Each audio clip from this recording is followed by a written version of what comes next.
Good evening, everybody.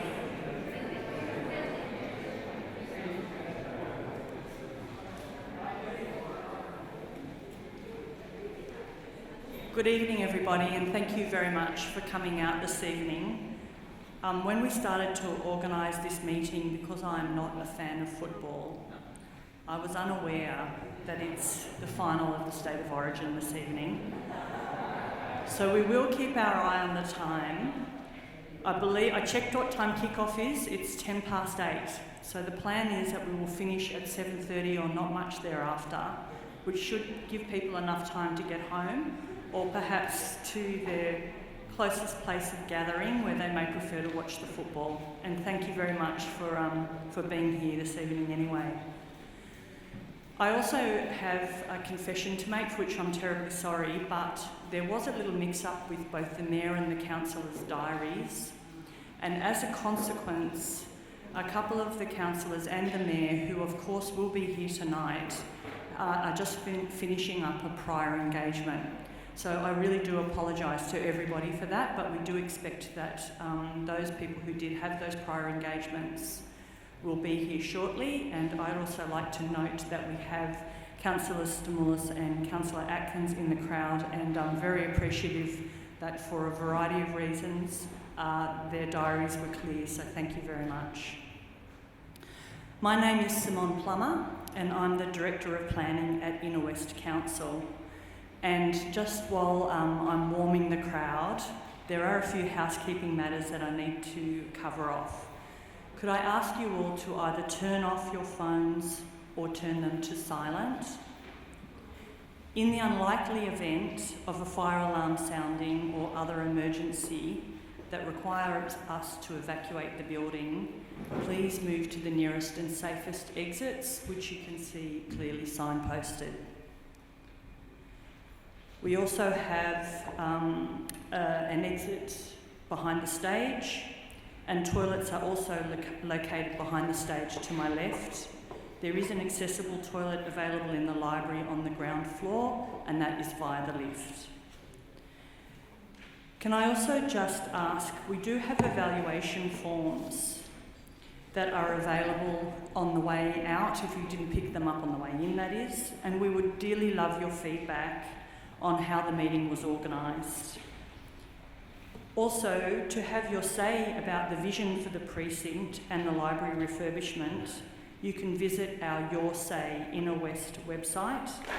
You can also scan the QR code, which you would have seen was strategically placed on the stairs and in the foyer on your way up. And we will also email you a link to that questionnaire.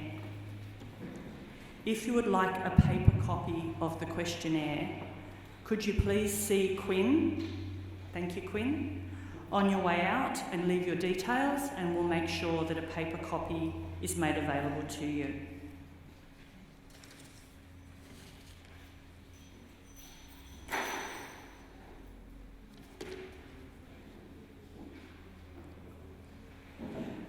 Finally, I need to let you know that this meeting is being recorded, both visual and audio. The camera's at the rear and will remain trained on the speakers at the front of the building, at the front here. But the recording will be made available on our website shortly. And so it'll be something there that we can refer to, both for yourselves and for the purposes of the staff, to make sure that we've captured all of your commentary and the things that you'd like us to be aware of in respect of your vision and ideas for the Balmain precinct. There are a number of staff here to answer questions, and we also have some staff here to give you a presentation to start you thinking about the precinct, the opportunities, and to stimulate your ideas that you can then share with us. So as the Mayor is still slightly delayed, I might ask at this stage that Kurt Henkel, who's Council's principal designer in the public domain, comes up and will commence the presentation. We'll then hear from Carolyn McLeod, The Mayor and then Councillor Stamoulis will be able to provide us with some remarks, and we'll move to the question and answer.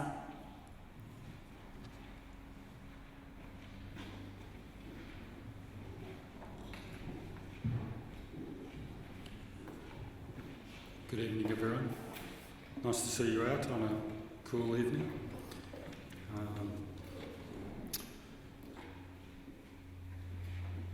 So I'm just going to run through some slides to help us see and understand what this precinct is doing. It's really to just help open a discussion about what Council should think about moving forward. At this stage, Council has no plans that have been made for the street at Darling Street out the front of this building and along this corridor. The area we're looking at is what you can see on the slide, which runs from Montague Street at the eastern end up to Jack Street in the west. This is a civic precinct containing the Town Hall, Library, Courthouse, Police Station, Post Office, Fire Station and the PCYC. Council owns some of the buildings here, and you can see on the slide the Town Hall and Library and the Childcare Centre are identified as buildings that are accessible from Darling Street. And there's also the public toilets, the amenities building and the glass house building on the frontage there. The council depot is there to just give context so people can see that there is additional council-owned buildings and facilities there, and they're accessed off Lewin Street at the back. So I'm just going to go through a few pictures of the buildings and areas along the street, really just to, I guess, familiarise people. It really is just an opportunity here to help us open a discussion about what you all might think council should look at. And so starting on the northeastern side of Darling Street, you can see from the photos here that there's some retail, commercial type buildings with residential redevelopment that's occurred, and reasonably successful businesses with restaurant, food outlets, as well as other things like hairdressers and some of those sort of things. The street in this section, as shown on the left-hand photograph, has had streetscape improvements with reasonably attractive paving and lighting, and there's also got the outdoor dining occurring there to make it seems like quite a successful treatment along the street. As we move further along the street, we get the Heritage Balmain Fire Station, and the what I understand is a redevelopment or a development of a childcare centre that is underway. Not sure how quickly that's progressing. It hasn't looked like it's been progressing in the last little while that I've been looking. Are they gone bankrupt? Okay, thanks. Good to hear. Good to know, I guess. As we move further to the west, we get further shop fronts and food outlets across the road from the PCYC. And then as we move to the southern side of the street, the PCYC is obviously a very large facility, and as I understand it from this is I believe the second PCYC that was opened up in the state. So it's obviously got a reasonably rich heritage, and it certainly provides a lot of opportunities for sport and social activities and things like that. So the building we're in now, the Town Hall, which clearly presents a very attractive frontage to the street. We also have the glass house and the covered shelter, which at the very least provide a curiosity and a level of interest. And then behind those is the amenities block and the occasional care centre behind the Town Hall. We've got a couple of pictures here, just giving an overview or a look at what the council depot is like, with some 1980s buildings on the left, and that facility is largely used by the park operations people of council, and also for the storage of various goods and materials and machinery, and that's an important function of the council. So as we move around or along the street, the courthouse, police station and post office are not owned or managed by council. They're essentially state government facilities, and I guess we're all aware that there are some renovation works occurring at the moment. I guess I'm certainly aware that there's some access issues with getting in and out of the post office. But I guess to just stand back, it is actually quite a good thing that these buildings are set back from the street, and there is a sort of wider corridor that occurs in this location, which is an interesting aspect of the street environment. And at the end of the corridor that we're looking at here, we've got this Telstra Plaza, which council recently did the upgrade works last year, I believe, creating this plaza space adjacent to the Telstra building, and with that large artwork, and just providing a space where people can gather and socialise. So I guess these slides are really about us just sort of throwing some ideas out about what sort of things, and we're not really coming at it with any preconceived position, but the sort of things that I guess we think about in the streetscape like this is that you could be doing further paving works or curb adjustments to increase tree planting and landscaping. You could be, as shown in the bottom right there, putting in some additional outdoor dining on the street, so replacing a parking space with some dining zones, and you could be undertaking just general furniture and lighting improvements.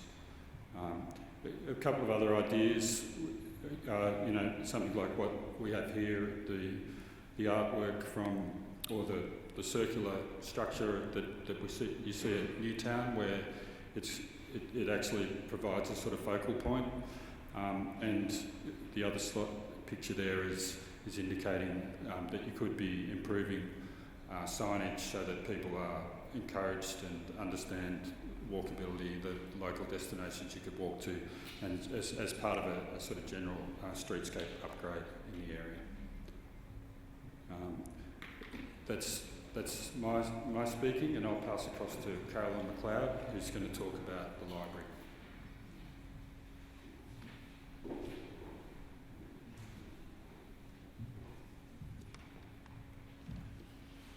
Good evening. I would like to acknowledge the traditional owners on the land we are here today and pay my respect to the elders, past, present and emerging. Balmain Library is one of 8 libraries within the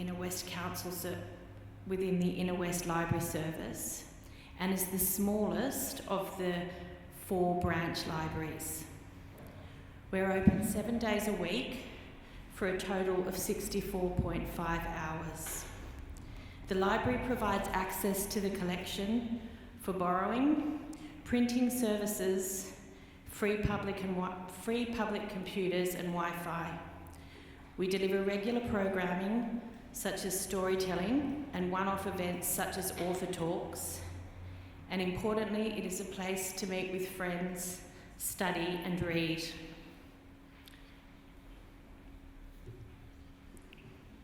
The library is well loved by the Balmain community, with the main users being parents and carers of children under 5 years with their children, and adults over 50 years.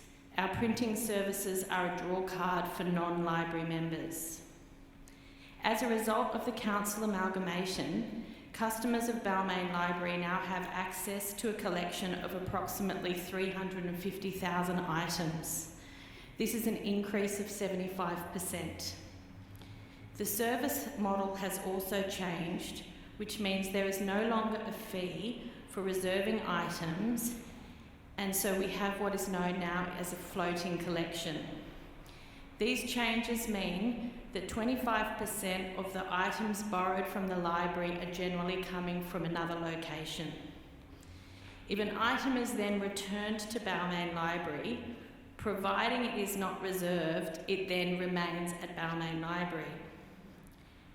These changes ensure we are providing our customers with a refreshed and up-to-date collection that is constantly changing. COVID has also seen a change in the way in which our customers are accessing technology and how they use the library. There is a reduction in the number of people that are using our public computers and an increase in Wi-Fi logins. Customers are using the library as a place to work or study and are seeking a combination of places for quiet work, meetings, and in the case of young people, desks for group study. The preliminary project scope involves the upgrade of the ground floor library to deliver a contemporary library service and improve the library customer service, meeting rooms and courtyards. Building renewal and repairs, including rectification of water damage, access issues and external painting, will also be considered.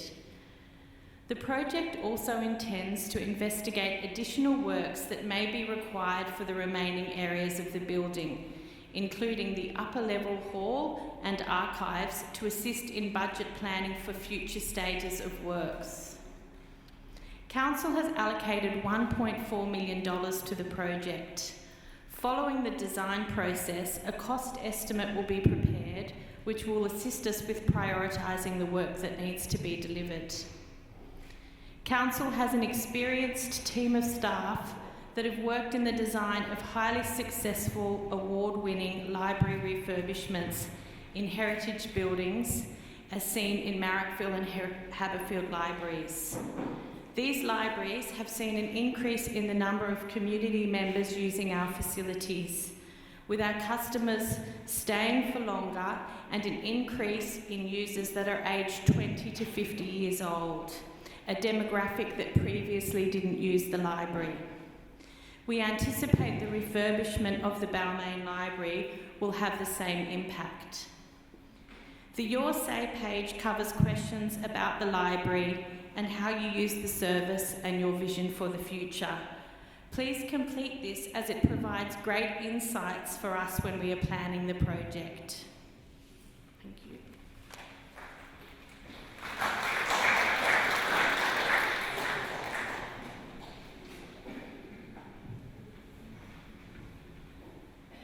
Well, thanks very much, Carolyn. I'm Darcy Byrne. I'm the Mayor of the Inner West, and I'd like to thank you all very much for being here tonight. And I'd begin by acknowledging the traditional owners of the land and paying respect to their elders, both past and present. And whenever I make that acknowledgement these days, I always make sure to mention that the Uluru Statement from the Heart is a very important historical document that you should familiarise yourself with if you haven't had a chance to do so already.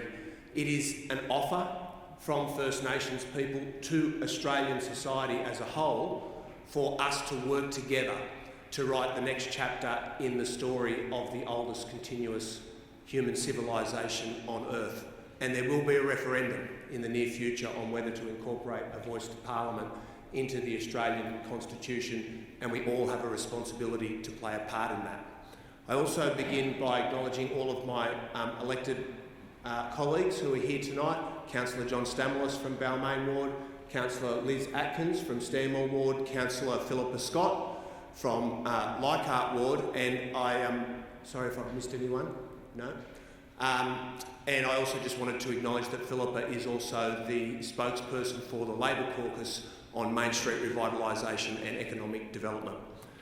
I just wanted to take a couple of minutes to outline for you the context for this meeting and the reason that we've asked you to come along. Firstly, thanks so much for coming. I hadn't realised that we'd scheduled it on the same night as State of Origin. I know there's not a huge crossover between passionate heritage advocates and rugby league aficionados, but there'll be some crossover, so some of you have made some kind of sacrifice. So appreciate that very much, and it's cold, and coming up to a drafty town hall is not always the most appetising thing to do. The council, as you've heard, has a budget for what is essentially the renovation of the library and some improvements to the town hall. But knowing that was in the budget, I wanted to initiate a process in which we broadened out the scope of what we would consider and got the community involved in deliberating with the elected representatives and the council officers about what we can do to revitalise not just this building but the whole town hall precinct. If you've been motivated enough to come here tonight, you probably don't need me to tell you why this is such an important precinct. It's the gateway to Balmain. It's certainly the most famous and historic couple of blocks within Balmain, one of the most famous suburbs in Australia. It's got great heritage value and in an economic and pedestrian activity sense, it's been declining for a while. And we all know that, and there's a multitude of factors at play, obviously. But I think there's a big opportunity for us now if we can work together, and not just the council and the community, but also the various state agencies and the business community, the landlords, the owners of the properties across the road, the business operators there. If we can all work together with one unified plan for how we're going to improve the amenity here and protect the heritage assets, of which there are a large number that are extraordinarily valuable, but also drive pedestrian activity, cultural activity, more of an arts focus for the use of the hall, so that this is still a precinct that people come to in not just 5 years' time, but 10, 50, 100 years' time. So to that end, as well as inviting the general community tonight, we've also invited the Department of Communities and Justice, who own the courthouse. They've sent an apology, weren't able to attend, but have made at least an in-principle commitment to working with the council on the project, and there's a meeting that's been arranged with them for next week. That is a magnificent building that's been sitting empty for a decade, doing nothing. I know there's some maintenance works that have been undertaken recently, and that's good, but that's not a substitute for actually using the space. And imagine what you could do with that courthouse if it was opened up to a public process, and whether it was a hospitality use or arts or whatever else, you could come up with some really ingenious ideas about how to bring it to life. Also, the PCYC, which is a state that's on, I assume it's on Crown land, it's a state government asset, but the PCYC itself is a standalone not-for-profit organisation. It used to be a part of New South Wales Police, and it's now a separate entity. That's a very important part of the precinct as well, and an important building that already gets a lot of public use but could get more and better public use. And then of course the glass house, which is our asset, the depot, which is the council's asset as well, and the new square. And the intention with the new square is that they are willing to hand over, Telstra is willing to hand over to our community the rest of that site once they've finished the rollout of the NBN. They say 2025. We'll see about that. But so the intention is that we'll have a much larger public square there when that's undertaken. I think it's important that we don't look at this process as purely being about infrastructure. Sometimes the council can fall into the trap of saying, if you say Main Street revitalisation, we think, yep, we'll bring forward some footpath funding and we'll resheet the streets. Not saying that doesn't need to happen, but you could do all of those things without actually bringing life into the place. And so we're trying to, one of the things that Philip has been working on is a more comprehensive policy about how we can bring all of the different place-making elements together. Infrastructure, capital investment infrastructure, yes, but also mobilising the arts community, lowering fees and making it easier just to use spaces without having to fill out a million forms. street furniture, decorations, public art, all of that. And that's the sort of process that we'd like to undertake here. I also have an apology from the member for Balmain, Jamie Parker. He was invited, and I think it's really important that he and I work together on this project as well. We do need the Department of Communities and Justice to get engaged. If we have the biggest landholder, just about, or equal biggest landholder, not participating in the process, then we could just end up going round in circles. And I'd be interested, business owners were invited along. I'm not sure if there are any in attendance tonight. It would be good to hear from people when you get up in a moment, just to let us know if you are representing a particular group or constituency, as opposed to just being here as a citizen. So we tried to make it as inclusive as possible. And then coming out of tonight, hearing your ideas, I'd like for there to be a formalised process where the council would convene a working group of interested people, including those state government agencies, the state member, interested ward councillors and so on, to try to get some momentum behind this project. It will involve the council needing to spend more than $1.4 million. I just want to acknowledge that up front, but I wanted to use the fact that that funding had been allocated in the budget for this town hall as the catalyst for getting something more ambitious going. So thanks very much to all of you for coming along tonight. I'll be chairing the Q&A in a moment, but really appreciate your participation. Please feel free to contact me directly if we don't get a chance to talk tonight about any ideas that you have or things that you think should be taken into consideration. With that, I would like to introduce John Stamoulis, Balmain Ward Councillor, to make some remarks as well.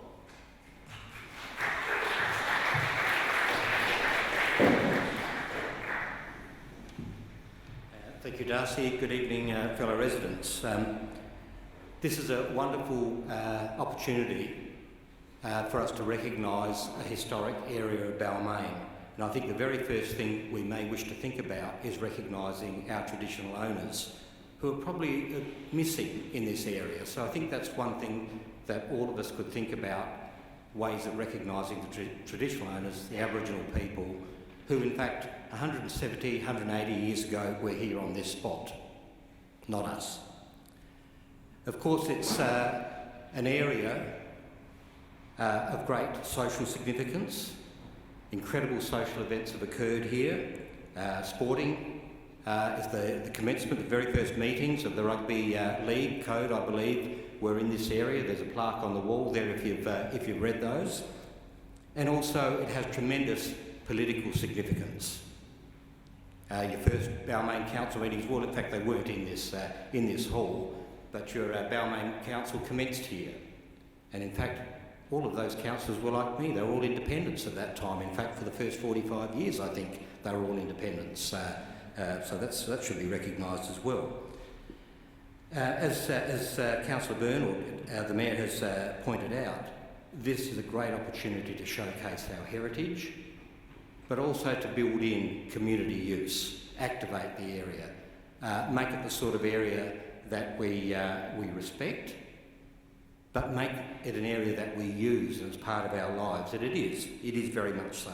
So I think it brings forth many, many opportunities for us to think about. Similarly, I've had a chat with the state member Jamie Parker, who is going to be very heavily involved in this. Some of the land that we're talking about has a state dimension to it, and I know that Councillor Atkins wanted to present a few words tonight, but I'm not sure whether we'll have the opportunity for that. But this is a wonderful heritage precinct, and it should be relevant to our lives today and into the future, and thank you for being here tonight.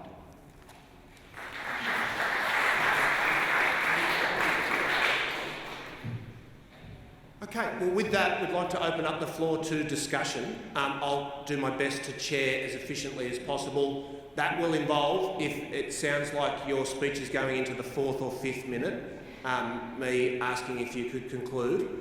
If you have a question for the council officers, I might just ask for whoever is the most appropriate person to come up as well. So whether you've got something that you want to contribute to discussion or you've got a question that you would like to pose, either of those are fine. It's about 6:40 now. We'll aim to finish by 7:30. So, and I'll just work my way across the front and the back and try to make sure that everybody who wants to make a contribution or to ask a question is able to do so. Who would like to go first? Yes, sir. I'll just check, do we have microphones? We do. Great, thank you. Hi, can you hear me okay? Yeah. David Gamble, I blew in here about 25 years ago and never wanted to leave. Thanks very much, Darcy and John, for what you do for the community. And I think this is a great initiative, and I look forward to seeing some real consultation with us all. This is going to be a really quick question for you. Got nothing to demand at all.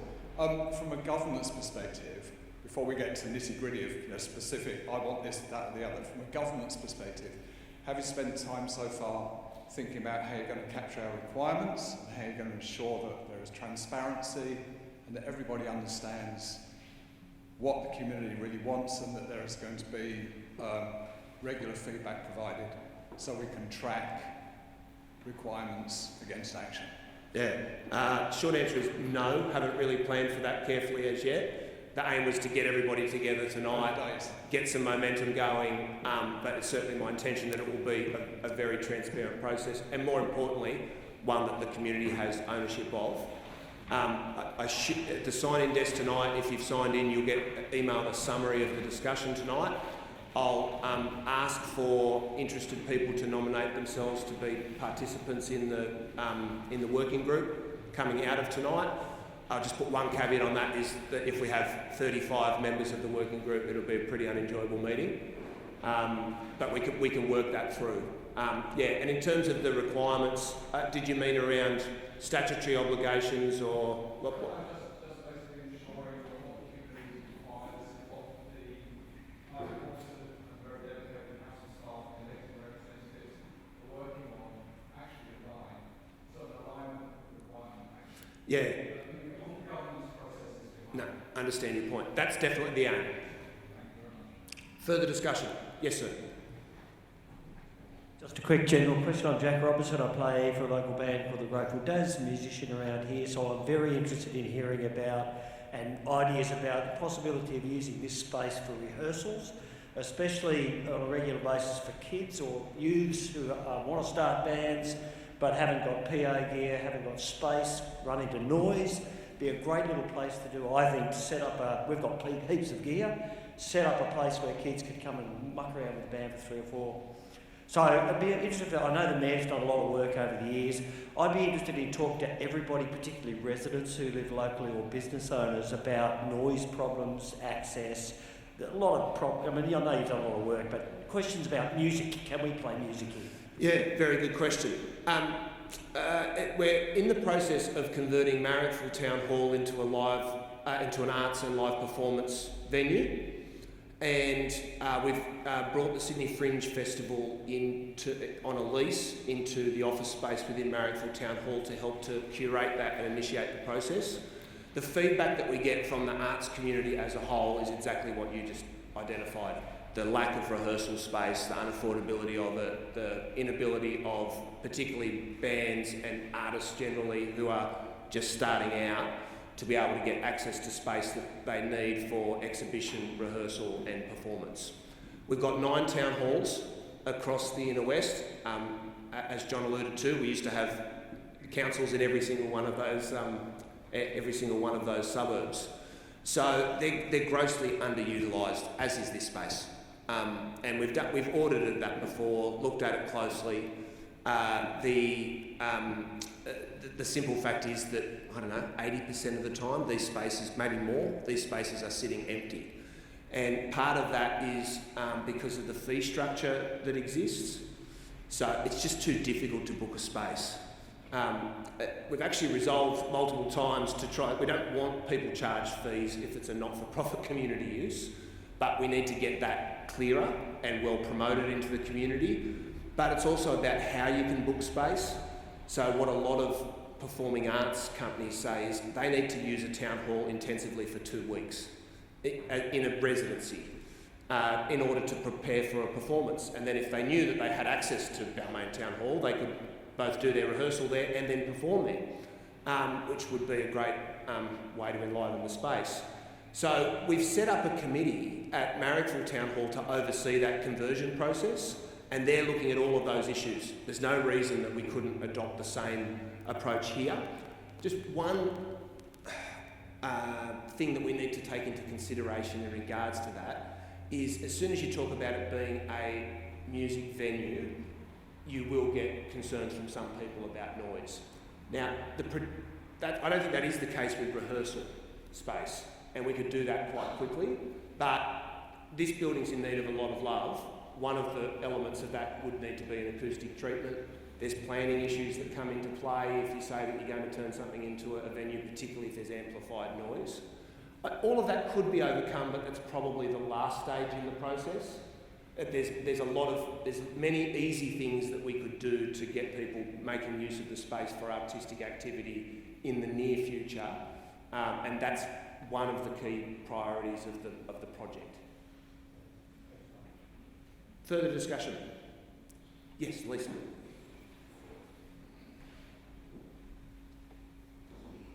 Thank you very much, Darcy. Hello everyone, I'm Lisa Tatman. I see many familiar faces here in the audience tonight. I'm a creative director and producer and local resident of Balmain. I've been here for about 12 years. My children go to the local schools.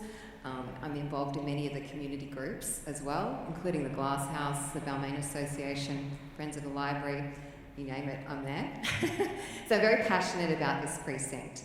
And I think that most of you are. And it's actually actioning the precinct, activating it and getting people involved and reaching out and participating. Everyone can talk about it over a coffee, but actually getting people on the ground and participating in this process is something that I think Darcy is really looking to see. As part of the Inner West Fest last year, to showcase what I thought could happen in this space, I applied for an EOI to activate the Balmain Town Hall meeting room and the Glass House. As I found it, it was a very neglected space, even to the grounds were overgrown with weeds. The community space of the Glass House had very limited members, and the Town Hall meeting room was in great need of maintenance and basically unutilised except for regular community groups who had regular bookings over the years. In that time, I came into the space and turned it into an art gallery space. I used all the funding from the grant of $10,000 towards activating the space. And I had to put in my own hanging system to hang up Archibald-winning prize paintings in the space with the support of Harding Miller Foundation and local artists that paint and local collectors participated and contributed to the actual activation of that space. I lit it. We had a natural chandelier suspended from the ceiling, again from an emerging local floral artist. We had the space open for a week, and then we actually had a program of talks that appealed to our demographic here in Balmain, and they were very popular. We had workshops in the Glass House. I physically cleaned it out, put gumboots on and gloves, and had to hose it down and get rid of all the debris in there. Engaged a paper artist to install the paper flowers. You can still see are wilting a bit, but they are there. It was called Queen Bees of Balmain. So it's about putting the matriarchal kind of female leadership of the local community, injecting that into the space and to make it a creative, welcoming space for all of Balmain people to attend.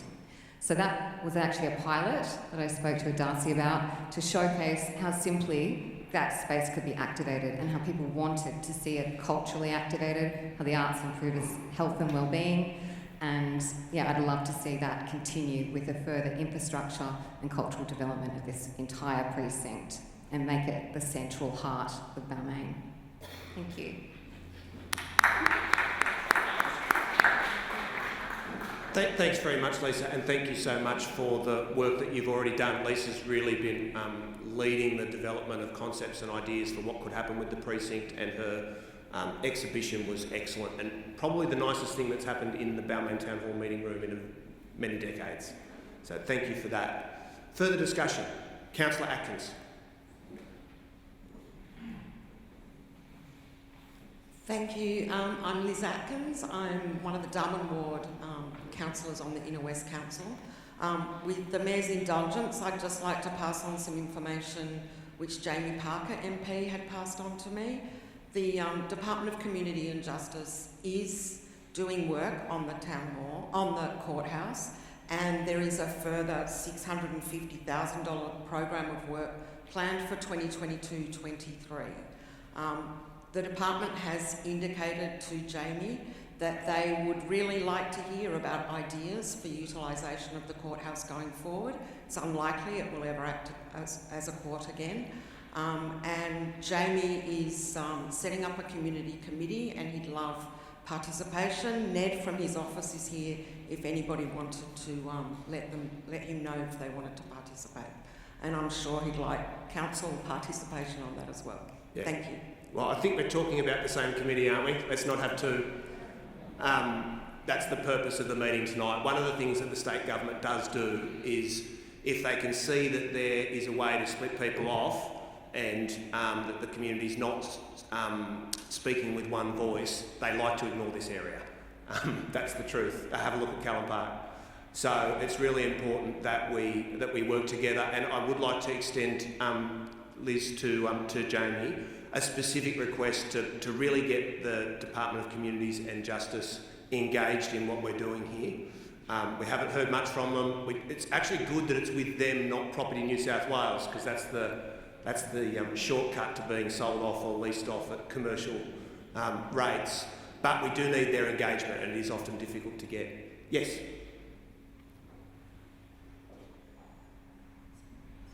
Hi, I'm Karina, a local resident.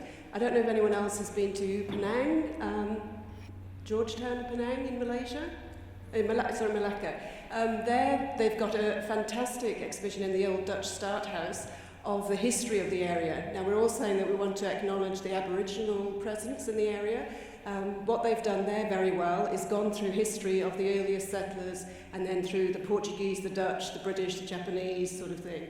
Why about using the courthouse to have a museum for this local area, a large part on the Aboriginal history and the people, how they lived here and what they did, and then going through the various waves of immigration, Tom Uren and other famous people who've lived here, and you've discussed Rugby League being founded here and the Labour Party being founded here.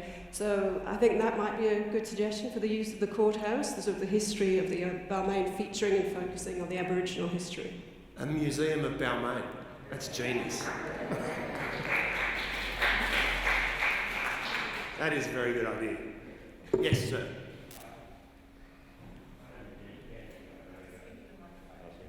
I'm a retired barrister and senior counsel.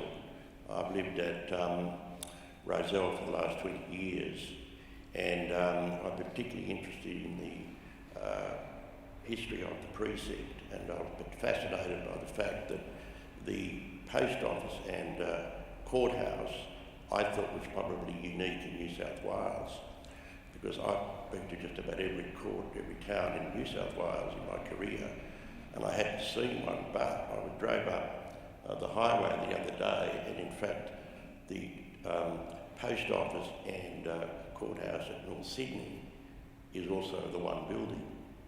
And so I think there may well only be two such buildings, and I think it occurred by reason of the fact that they were both built at exactly the same time. They were designed by the colonial architect, and they're opened at the same time. And they both were burgeoning communities that needed to have those services provided. I've had some discussions with Jamie about the potential use of the courthouse, which I'm particularly interested in. I haven't had the opportunity to see what's inside it, but it's been there for 135 years, and it would have a magnificent history of some of the people that passed through that courthouse over the years. And I agree with the lady at the front that my idea for it was that it should be some form of museum, a very interactive museum, but also not to lose sight of the fact that it was a courthouse. And there are ways and means that it still can be dynamically be a courthouse in the sense of not being hearing cases. But there are such things as high school mooting competitions that are held, and I've been a moot judge on some of those. All of the universities have moot competitions. They have witness examinations of activities, and it seems to me that something like that, the council may be able to sponsor a mooting competition between the high schools in the inner west area and it can be held there. So they're the thoughts that I have about it, and I think it should be, a museum would be a great idea, a very modern museum with interactive vision of things in there, but also keep it as a little courthouse that you can have mock trials there. You could find and do some history on the place and find out interesting trials that have been held here over the years, and they can be recreated. So they're the thoughts that I have.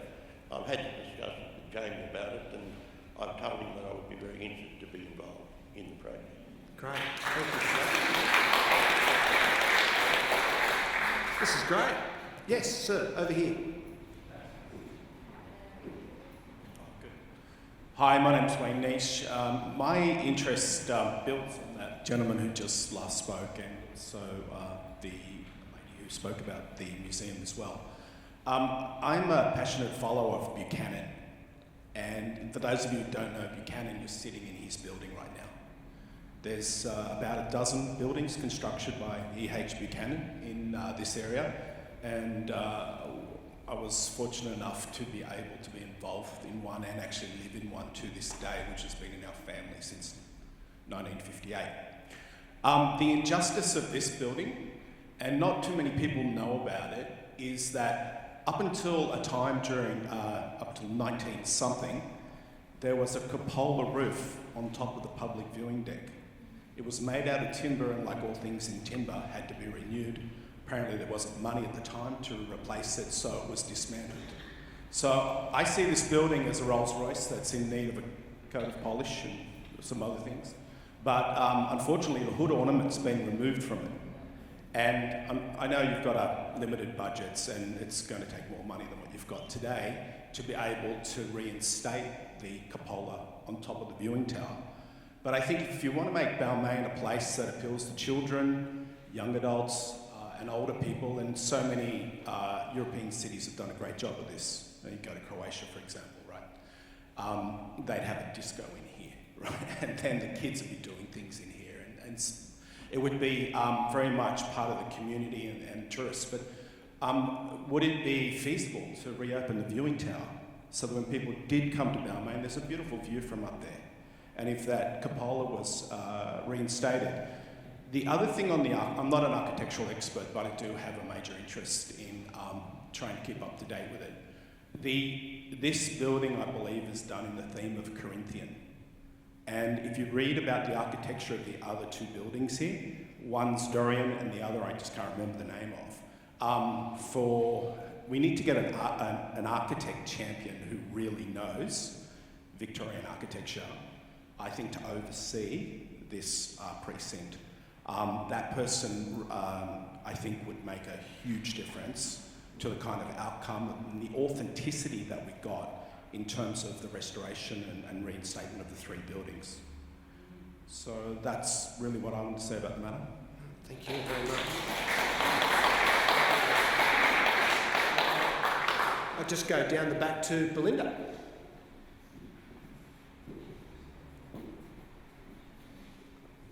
Hi, I'm Belinda Daly. I'm a local resident. I'm also on the board of Rozelle Neighbourhood Centre, the publisher of the latest Darling magazine. Hopefully you've all had a good read of that in your letterboxes.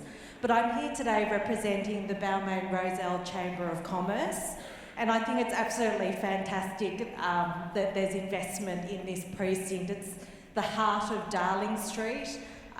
There's so much you can do with it.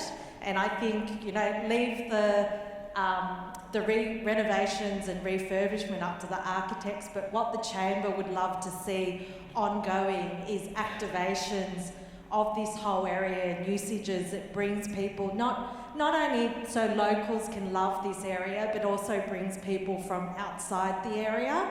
So one of the main focuses of the Chamber is trying to draw people from other areas of Sydney to this beautiful area and frequent our local businesses, our hospitality venues, our pubs, and also there's no history like this, I think, in Sydney. There's probably a few that compete, but It's such a beautiful history to be proud of, and we need to celebrate it, but the activation programs after we do all the work is so imperative for this area.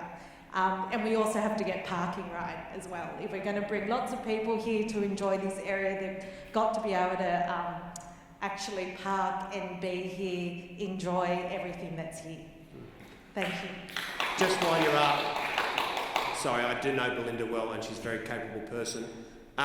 What's the best way for us as a group to engage local businesses, particularly the businesses that are located in the precinct, and landlords? Because, as you know, that's often where we fall down. Yeah. And if you don't have the property owners and the business owners participating in the plan, it's hard for it to go anywhere. Yeah. Look, it's so complex the way, you know, we get lots of feedback from local residents, people that come to Balmain, landlords and businesses, how we can all work together. Over the past 2 years, we've kind of reactivated the Chamber of Commerce to be this portal of communication and working on our databases, all in the background to be able to communicate to all those groups. And I'm sure we would be able to find those advocates in our business community to be part of the forums, to have a voice and feedback into what happens in this precinct, because there's so many passionate business owners and landlords that want to see great things happen to this area. Fantastic. Thanks very much for coming along. Thank you. Further discussion? Yes, down the back. Okay. Sorry, my eyesight's not good. There's a microphone on its way to you. This is really a question. I'm assuming that there would be statements of heritage significance for the major buildings in the precinct, but is there a heritage statement of significance for the precinct? Because it seems to me that that should be an absolute priority, so that it would capture a lot of the issues that people have raised, but would also make sure that there are safeguards in place so that activations are appropriate. I might put that one to the Director of Planning, if that's okay. Take it on notice if you're not sure. Okay, it's taken on notice. Good question. Further discussion? Yes. Hi there, my name is Ilona Tar. I'm a landscape architect and a local resident, and I wanted to talk about the spaces between the buildings. For me, so I think the building points are really important, but for me, when I look at the library and anything we do to the buildings, it's looking at how we can further the footprint in the outdoor spaces. And when you look at where the glass house is and the little tram depot, it's a funnel shape, and so it literally draws people in from Darling Street, and it's a beautiful sun catchment as well as shade.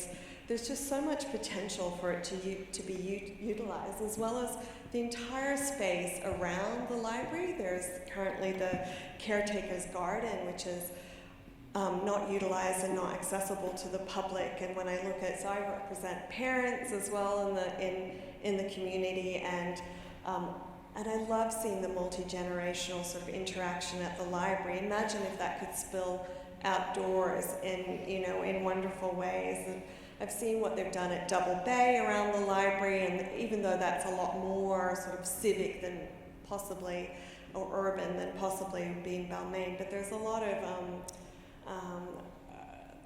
of ideas in that as well. So I think, from my perspective, it would be asking the council, whoever's looking at the buildings, to look at how those outdoor spaces, the potential there. I see all the parents spilling out with their kids from the PCYC, really with nowhere to go afterwards. They try to get into the cafes, a little bit of spot, a little bit of outside, Hungry Bull, but they essentially go, too hard, get in their cars and drive off. And so there's so much potential to capture people in the suburb by looking at the space around the library and around the precinct. So, for example, where there's 7 car parks suddenly currently outside the library, there's so much more potential than that. So I hope that that's taken into consideration as well. We might just try to extend that discussion. Does anyone else have ideas or thoughts about what we should be doing to activate the outdoor space, rather than not just the buildings themselves, but the footpaths and the outdoor areas? Yes, down the back. Just looking at it, if anybody's been over to Marrickville, to the factory at Marrickville, ever been there? Yeah, it's all utilised. The old factory is utilised, and they have discos, they have comedy nights, it brings in people. We've got enough restaurants, we've got enough cafes, but we're asleep. You go to Newtown or you go to Marrickville and they're alive at night. They're bringing in people, theatre, the arts, comedy, everything. And outside the factory, it's all lit up with lights and heaters, and everybody's sitting outside drinking before they go into whatever entertainment. So if we could get the courthouse opened up, here opened up, make it alive, because that would be, we're not a foodie suburb anymore. Everywhere's food now. So we need to bring people in, the businesses. Further discussion. I'll come back to you in one tick, Karina. I just want to make sure we capture everybody. Yes, over here.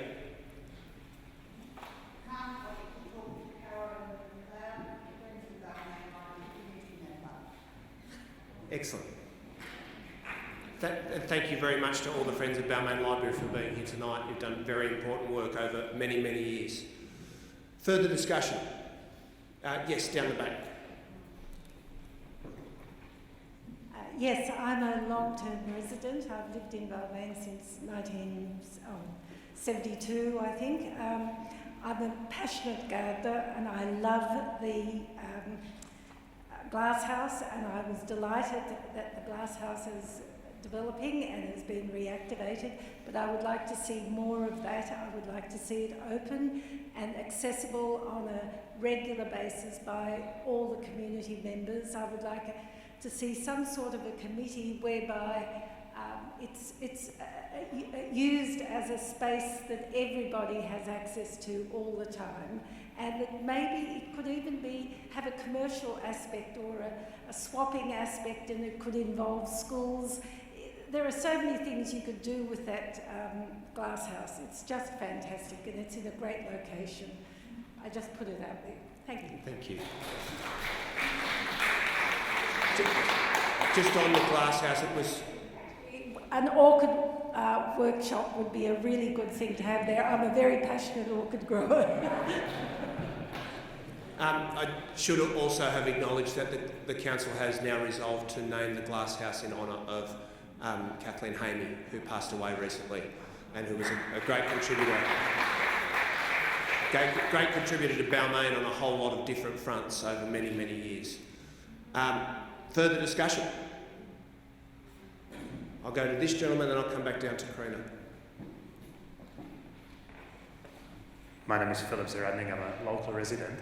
So firstly, I would absolutely love to attend an orchid workshop in the glass house. That sounds like a brilliant idea. My question is about the clock tower. I remember when I first moved to Balmain, the clock used to chime on the hour, and that stopped some time ago. So question for the council officers is, do you know why that stopped? And a question for the residents is, would you like to see that return, or was it a nuisance reminding us of getting older every hour? Because I really thought that was a charming feature. I would count the chimes every time. I suspect I'm the only representative from council other than Councillor Stamoulis who will know the answer to this. It's not the council's tower. I know because I've received hundreds of emails over the years, both for and against the chiming of the clocks. Not an easy one to resolve, but if we could note that as a question that's been raised, we'll make sure that the specifics about who's got care and control of it and where it's up to is sent out in the notes that come out of the meeting. Further discussion? Karina. We were in Seville a few years ago, and it's beautiful walking around there with all the orange trees. If you're looking at streetscape, could we actually have plants and trees that provide fruit and herbs or things for the people who are less well off in the area, and that we can actually grow food free to give to the less well off people, as well as being something attractive to look at? in regard to the idea about bringing more people in, a friend of mine used to come over to the Town Hall pub every Sunday afternoon for the drag show. Can we not bring something like that back to Balmain? Something really fun and colourful? That would be really vibrant, and it would attract people to come from many different locations. We do have an issue about parking. Where on earth in Balmain are you going to find 5 square metres to build a new car park? We do have to, I think, focus on public transport. We need to reactivate the wharf at Elliott Street so that there's ferries coming in there as well. We will be getting the metro soon, so that will add sort of public transport, but more frequent buses, more frequent light rail. I think that's the way to focus on, not building more cars. I mean, obviously we're lucky we can walk to Darling Street, so I'm sort of prejudiced, but I don't think there is anywhere to build car parks. Yeah. Just on the metro, it is a long way off. It's 7-8 years away, and it represents opportunities but also threats, because the way it may be designed is that it sucks the last bit of life out of Darling Street, and with the aim of getting people down there instead. So it is important that we work with the government to get connections into Balmain and buses and active transport links, etc. In relation to parking, it's a very long-standing problem here. If you speak to any of the residents in Llewellyn Street, what they don't want is the depot being used for a lot more parking. They don't want residential development, one, and they don't want an intensification of use that sees cars coming in and out all day. So we haven't had much discussion about the depot as yet. I want to come back to that in just a second. In relation to the use of the streets, what we would like to do is to pedestrianise our main streets very regularly, like once a month. The challenge with that is that the costs that are imposed on anyone trying to do that by the government in terms of the road closures and the mitigation against terrorist threats, so the bollards and so on, it's really prohibitively expensive. Like, it can cost you, to close a major street like Darling Street at the moment, it can cost you $100,000. So you spend the entirety of the cost of what you would have wanted to spend on the festival and the artists and the activation can just go on that logistical cost. We need to break the back of that. And I think if we could work with the 24-hour commissioner, the office that they've set up within the government to try to activate streets after dark and so on. We've done a couple of really good activations with them lately, one in Norton Street Leichhardt, which was like a mini festa, and one in Summer Hill. But we want to see a lot more of that, so more pedestrian takeovers of the street rather than being reliant on cars. I just wanted to ask, does anyone have any suggestions about the depot space? The only information you need to be aware of is that it is being used still for council services, but the council recognises that it's a really valuable, unique space that could be used for a better public purpose, and that's about the point that we're at without knowing how to proceed. So does anyone? Yes? Yeah. Did you want to speak to that?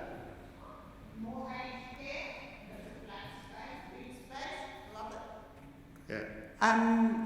Do we have any plans for aged care in the whole, in the peninsula? There is a group of local residents who worked on a proposal for aged care in living in place care. So it's a pretty sophisticated model. In White Bay, they were also looking at that site, but I do think that there would be pretty significant opposition to residential redevelopment of that site. I totally understand what you're saying about the provision of aged care, but people are pretty sceptical about governments and the use of public land for residential rezoning. So I'd put a big caveat on that, and would also be interested in ideas about what other mix of uses there could be for the site. Yes, down the back.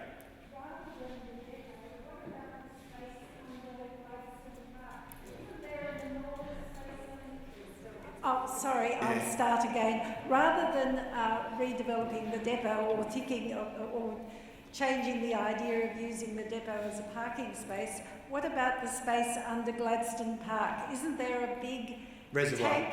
reservoir that is disused and who owns it?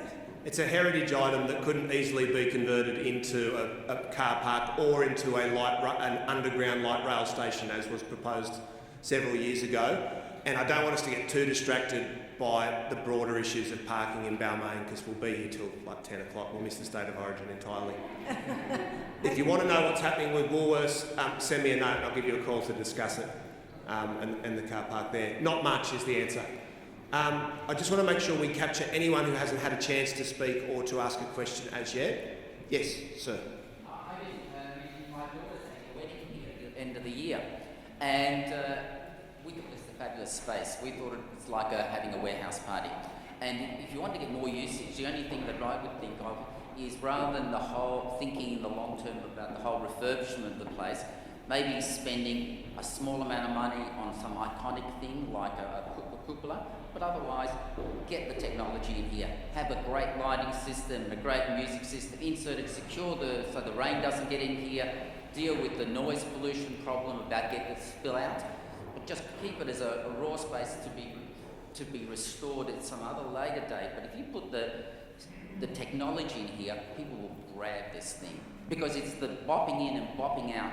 That's where all the hard work is. Yeah, that's the feedback that we get from a lot of arts organisations, that if the staging was already there, the lighting was in place, there was good audio, good acoustic treatment, that saves them a lot of costs, so they'd be able to put on more events here. And overall, it's a small cost really for us in comparison to the overall cost of maintenance and upgrading of the building, which we have to do because it's such a valuable heritage item. It seems like a common sense investment. We're considering it at Marrickville Town Hall right now.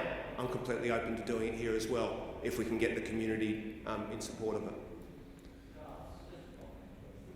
Now, I just note that it's 20 past 7, so I said that we'd finish up at 7:30. So I'm going to hand over in a couple of minutes to the Director of Planning, just to outline for you the process from here. So I just want to make sure, is there anyone who hasn't had a chance to speak yet and would like to? Yes.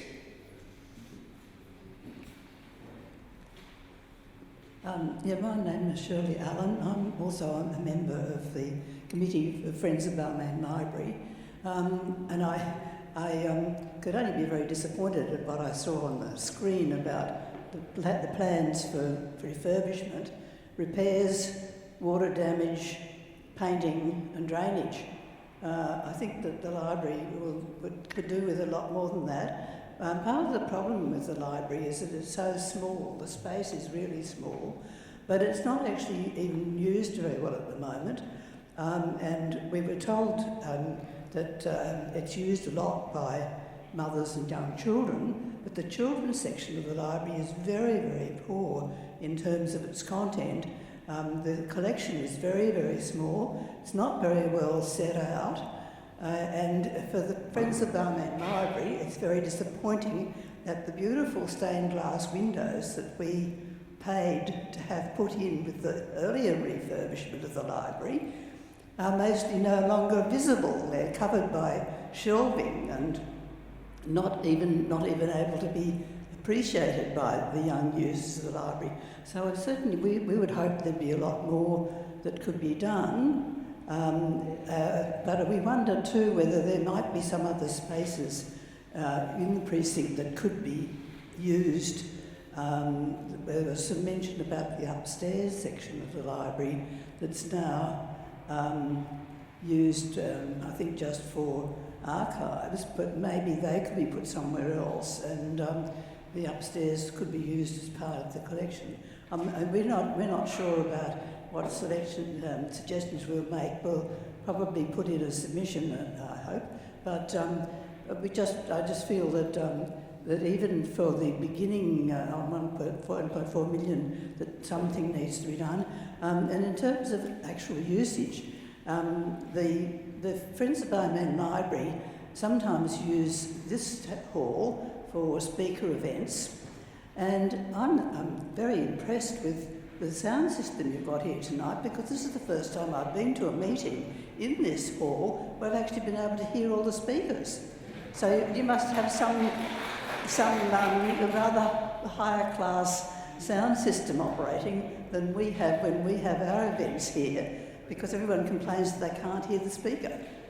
And also, we meet regularly in the meeting room of the library, and we can report that you're either so cold that you've got to put your puffy jacket on, or it's so hot in that meeting room that you have to start stripping your clothes off and ask people to turn the air conditioning off altogether. So the air conditioning in the library is very unsound and uneven. So there are lots of things that could be done in a practical sense, but also just in terms of making it a much more welcome area for people to use, because it's not a place that you thought about come there and meet friends. Well, there actually isn't anywhere much you can meet friends there. So I would like to see a lot more done about refurbishing that library. Thank you very much.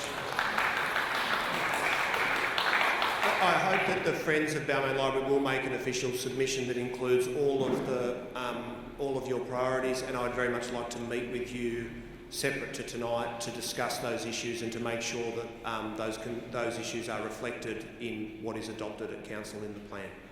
And I'd encourage everybody to make an official submission above and beyond the participation in the discussion tonight. And I'm going to invite the Director of Planning to come up and explain to you how you can do so and what the next steps will be for anybody who wants to stay involved in the process.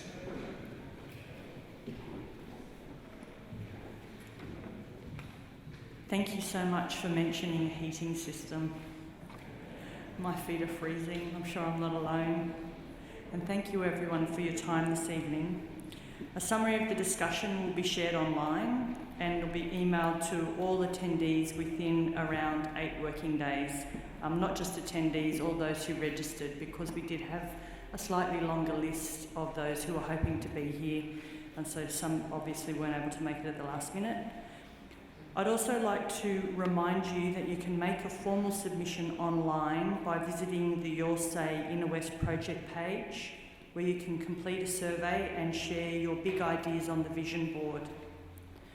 For those people who would prefer to provide their thinking, their vision, their ideas in a hard copy, just a reminder that if you see Quinn at the back there and give her your details, we will make sure that a hard copy is provided to you.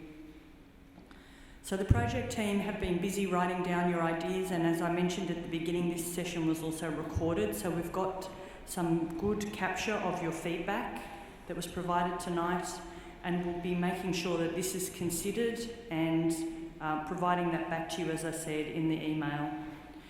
Everyone who provides feedback will be updated via email on the project page, whether you do it over the survey electronically, whether you use the QR code, or whether you see Quinn and contact us via hard copy.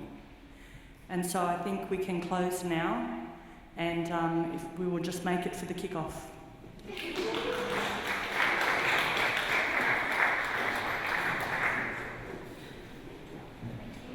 Thanks very much everybody for coming along, and we'll give you a commitment that there'll be a notification to everybody, as Simone said, in the near future, and another invitation to come back and participate in the working group in an ongoing way. Have a great night.